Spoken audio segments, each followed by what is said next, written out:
ഒരാൾക്ക് സങ്കടമാണെന്ന് നമ്മുടെ അടുത്ത് വന്ന് പറയുമ്പോൾ ഒരിക്കലും നമുക്ക് ആ ലെവൽ ഓഫ് ഇൻറ്റൻസിറ്റിയിൽ അവരത് മനസ്സിലാക്കി ആ പെയിൻ എന്താണെന്ന് ഫീൽ ചെയ്തിട്ട് റെസ്പോണ്ട് ചെയ്യണമെന്ന് അവർ ആഗ്രഹിക്കില്ല. At least be a good listener and അവർക്കൊരു വെൽക്കമിങ് സ്പേസ് അല്ലെങ്കിൽ ഒരു കംഫർട്ട് സ്പേസ് ഉണ്ടാക്കി കൊടുക്കുക നിങ്ങളുടെ അടുത്ത് വന്ന് സംസാരിക്കാനുള്ളത്. അത് നിങ്ങളത് കേൾക്കും അല്ലെങ്കിൽ നിങ്ങളത് ക്വസ്റ്റ്യൻ ചെയ്യില്ല എന്നുള്ള ഒരു സ്പേസ് ഉണ്ടാക്കി കൊടുക്കുക. ഒരു കുട്ടി ഇപ്പോൾ നമ്മുടെ അടുത്ത് സങ്കടമെന്ന് വന്ന് പറയുമ്പോൾ നമ്മൾ എന്താണ് റീസൺ, നീ എന്തിനാണ് ഇത്രയും ചെറിയ റീസൺസിന് കരയുന്നത്, അല്ലെങ്കിൽ നീ ഓവർ തിങ്ക് ചെയ്യാണ്, ഇത് നിൻ്റെ ചുമ്മാ നീ ഓവർ തിങ്ക് ചെയ്യുന്നതായിരിക്കാം. ബിക്കോസ് നമ്മളെല്ലാവരും ഓവർ തിങ്ക് ചെയ്യും.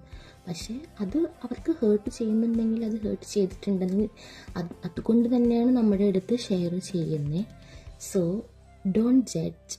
ഒരാളുടെ ഫീലിങ്സും അല്ലെങ്കിൽ ഒരാളിൽ ഹേർട്ട് ചെയ്യുന്ന കാര്യം ഒരിക്കലും ജഡ്ജ് ചെയ്യാണ്ടിരിക്കുക. ഇപ്പം നമുക്ക്